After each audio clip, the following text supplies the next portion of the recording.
continuação da lista de exercícios. Agora a gente vai para o exercício número 3. Esse foi um exercício tirado do vestibular da UFSCar, que é a Universidade Federal de São Carlos. Questões desse tipo costumam cair em vestibulares, em vestibulinhos. Muitos de vocês vão prestar ITEC, então é interessante a gente ter esse tipo de questão para que vocês consigam treinar um pouquinho. Vamos analisar o enunciado juntos e entender o que a questão está nos pedindo, tá bom? Então, atritando vidro com lã, o vidro se eletriza com carga positiva e a lã com carga negativa. Foi um exemplo que a gente viu lá no primeiro exercício, no primeiro vídeo. Atritando o algodão com enxofre, o algodão adquire carga positiva e o enxofre negativa. Um outro exemplo. Porém, se o algodão for atritado com a lã, o algodão adquire carga negativa e a lã positiva. Quando atritado com algodão e quando atritado com enxofre, o vidro adquire, respectivamente, carga elétrica. Então, essa parte é a pergunta. O que veio antes são as maneiras, as sugestões, as dicas que vão nos ajudar a responder essa pergunta, tá?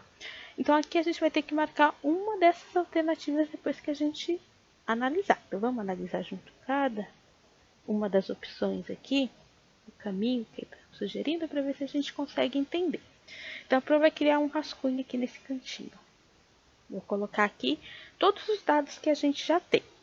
Então, o primeiro dado que a gente está tratando o vidro com a lã. No segundo, a gente atrita o algodão com enxofre. E depois a lã com algodão, tá?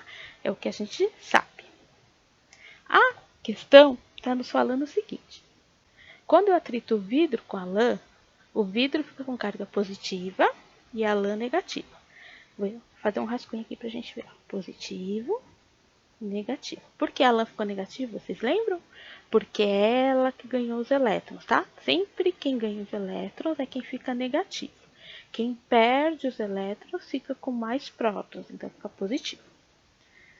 Quando eu atrito o algodão com enxofre, quem fica com a carga positiva? O algodão. E o enxofre fica negativo. Porém, né? Agora a gente tem algodão e lã. O algodão fica com a carga negativa e a lã que fica com a carga positiva. Então, algodão positiva, algodão negativo. Então, o que a gente sabe aqui? Quem doou elétrons para quem? Vamos só lembrar? O vidro perdeu elétron para a lã, por isso que ela ficou negativa.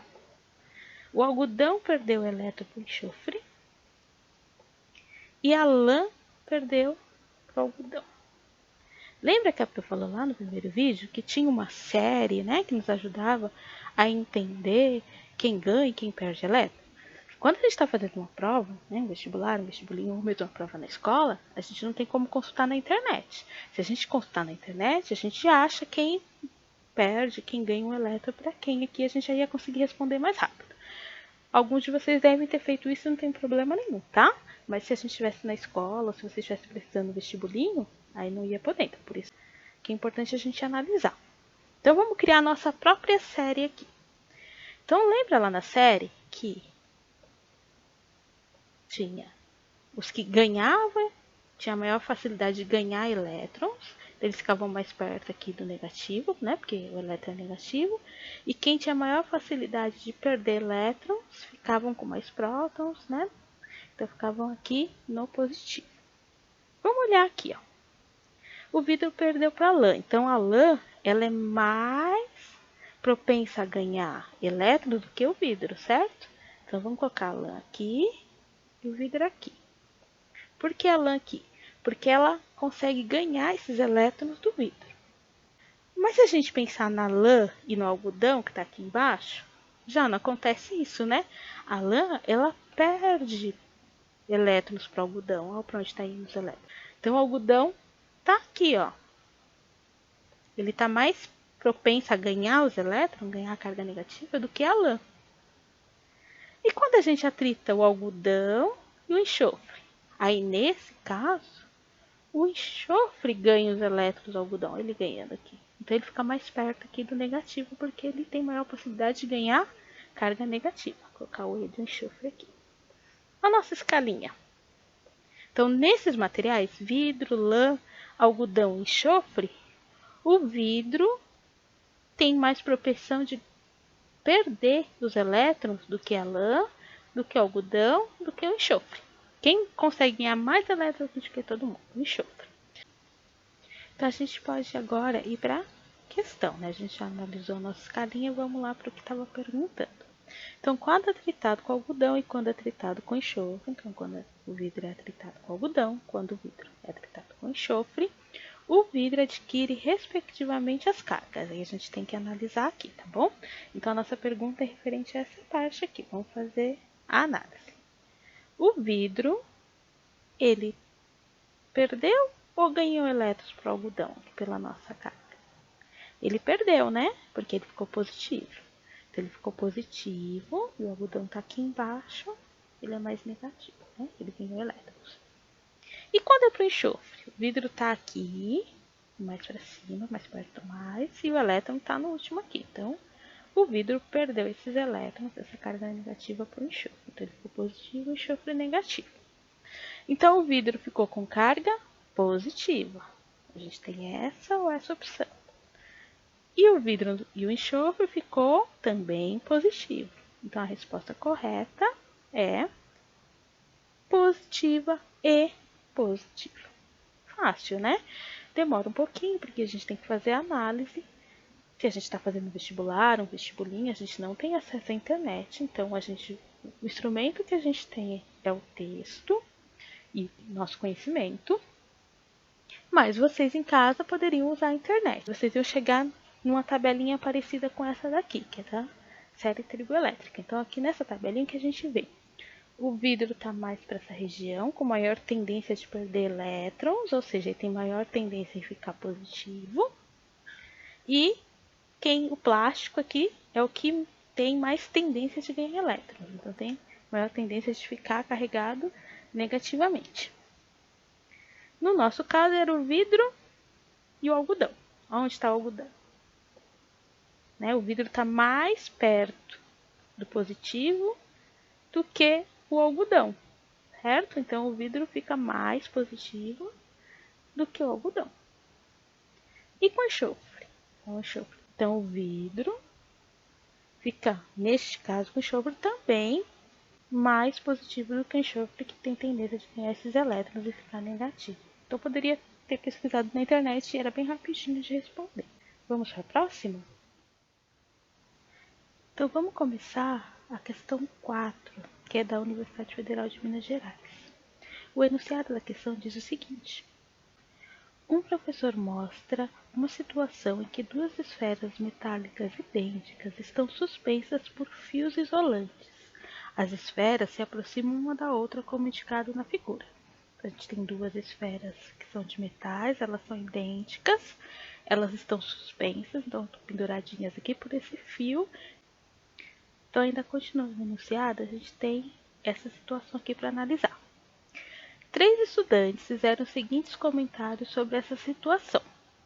A Cecília: uma esfera tem carga positiva e a outra neutra. A Heloísa: uma esfera tem carga negativa e a outra tem carga positiva. E, finalmente, o Rodrigo: uma esfera tem carga negativa e a outra neutra. Então, a gente já consegue ver aqui pelo enunciado que a gente vai trabalhar um pouquinho que eu falo lá no primeiro vídeo sobre atração e repulsão de cargas elétricas. Tá? Então, a gente precisa lembrar um pouquinho. Vamos lembrar? Quando as cargas têm sinais iguais, duas cargas negativas, duas cargas positivas, elas se repelem. Quando ela tem sinais contrários, quando uma carga é positiva e a outra é negativa, ela se atrai. Então, cargas elétricas de sinais iguais se repelem, sofrem a força de repulsão. Cargas de sinais diferentes se atraem, sofrem atração. A professora vai colocar um gifzinho aqui para animar isso e a gente vê melhor. Então, lá as esferinhas penduradas. Caso essas esferinhas fossem de cargas iguais, o que ia acontecer com elas? Se as duas fossem positivas ou se as duas fossem negativas? elas iam ficar afastadas uma da outra. Como elas estão penduradinhas, elas iam se afastar uma da outra. E se elas fossem de cargas diferentes? Se uma tivesse carregada positivamente e uma tivesse carregada negativamente. A tendência é que elas se aproximassem, se atraíssem. Então aqui, nesse exemplo, a gente já consegue ter uma ideia de parte dessa resposta, analisando, né? A gente não consegue ainda responder se a Cecília está correta, porque a gente ainda não analisou a carga neutra, mas a situação da Heloísa a gente consegue analisar, né? Uma esfera tem carga negativa e a outra tem carga positiva. A tendência delas é se aproximar, parecido com o que está acontecendo lá no exemplo da imagem, né? Do Rodrigo a gente também ainda precisa estudar a carga neutra. Então vamos analisar aqui, a da Heloísa está correta. Então a gente pode marcar a da Heloísa como correta, mas a gente ainda não consegue determinar se a Cecília e o Rodrigo estão errados. Vamos pensar um pouquinho? Lembra que a professora falou dos 3 processos de eletrização? A gente já estudou bastante o atrito, né, que foi os exercícios anteriores. A gente tem eletrização por contato, que é quando a gente tem um corpo neutro e um corpo carregado.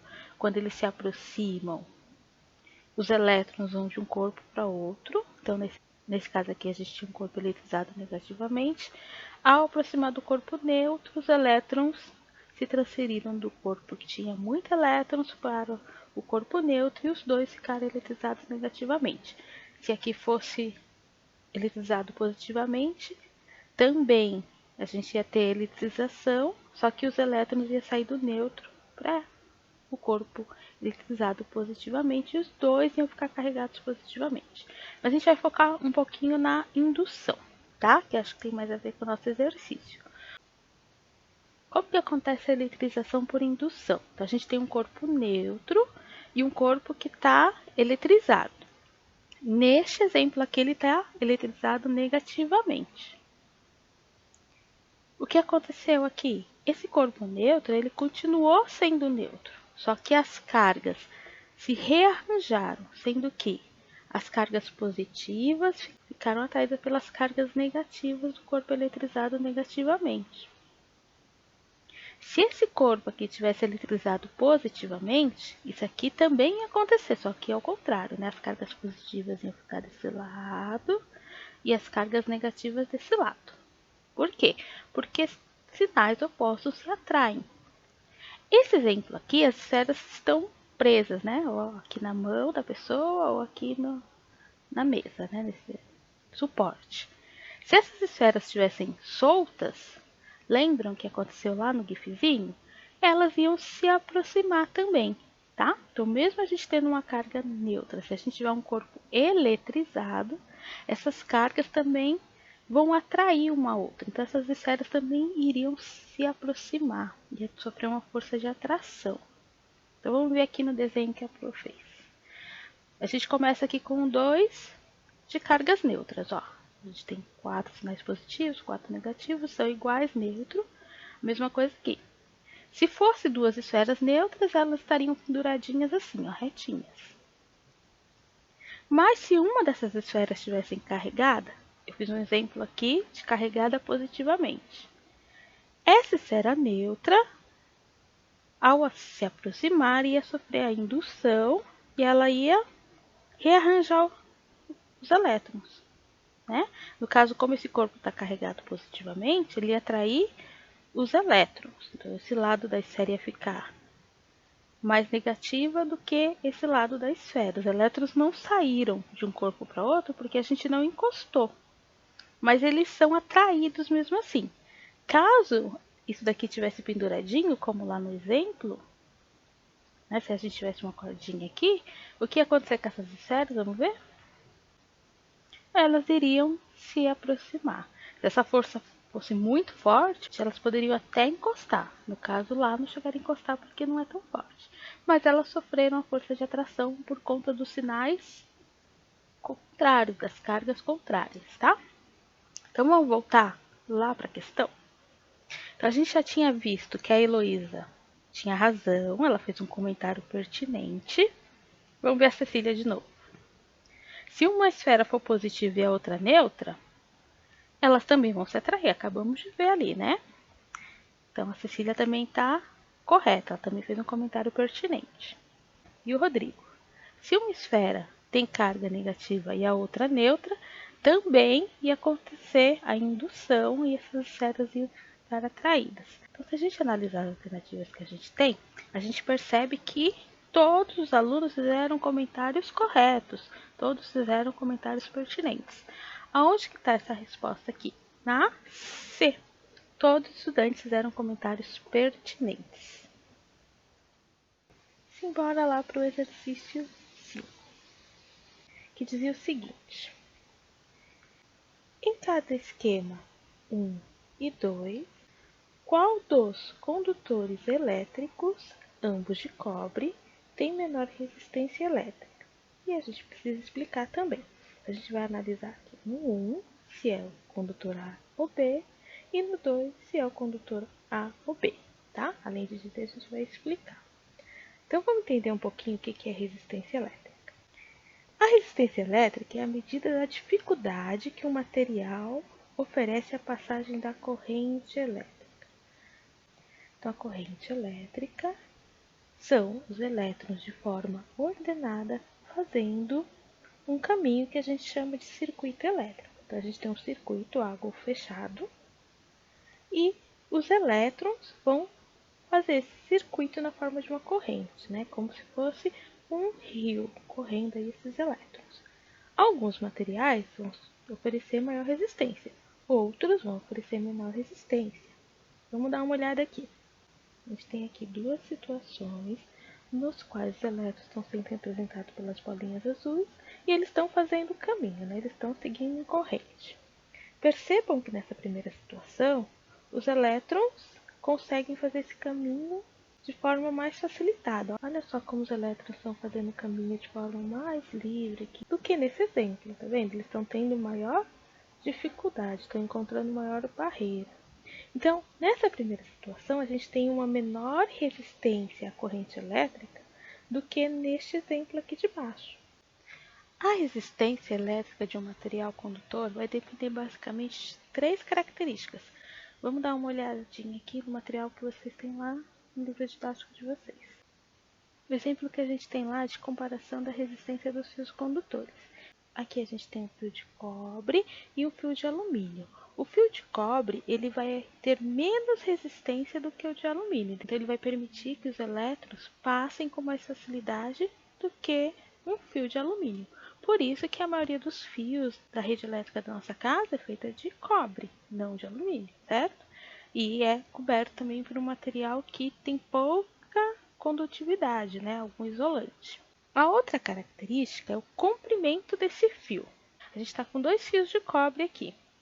Quanto maior for esse fio de cobre, vamos imaginar o seguinte, mais caminho esse elétron vai ter que passar, mais obstáculo ele vai encontrando. Então, a resistência vai ser maior. Então, quanto maior o fio, maior a resistência elétrica também, tá? Quando a gente está falando de dois materiais iguais. A terceira e última característica é o diâmetro, né? Então, vamos olhar aqui também no exemplo. Então, a gente tem um fio mais fininho e um fio mais grosso. Então, com um diâmetro menor e com um diâmetro maior. Com o diâmetro maior, esse elétron vai conseguir se movimentar e desviar dos obstáculos. Então, ele vai ter uma menor resistência. Aqui, quanto mais fininho for o fio, maior é a resistência. Vamos lá para o nosso exercício? Então, no A aqui, a gente sabe que os dois fios são iguais, ambos são de cobre, só que o que a gente tem aqui? Um bem menor do que o outro. Quem tem menor resistência? Esse primeiro, porque ele é menor. Aí a gente precisa explicar, lembra? Então, o A, primeiro, em razão do seu comprimento. Ele é menor, né? Então, ele vai ter menor resistência. E no nosso segundo exemplo aqui, A ou B? O B, né? A gente viu, quanto maior o diâmetro, menor é a resistência. Então, a resposta A, em razão do comprimento, a resposta B, em razão da espessura. Vamos parar por aqui, então aproveita, descansa, vamos beber uma água e a gente continua a correção dos demais exercícios no próximo vídeo, tá bom?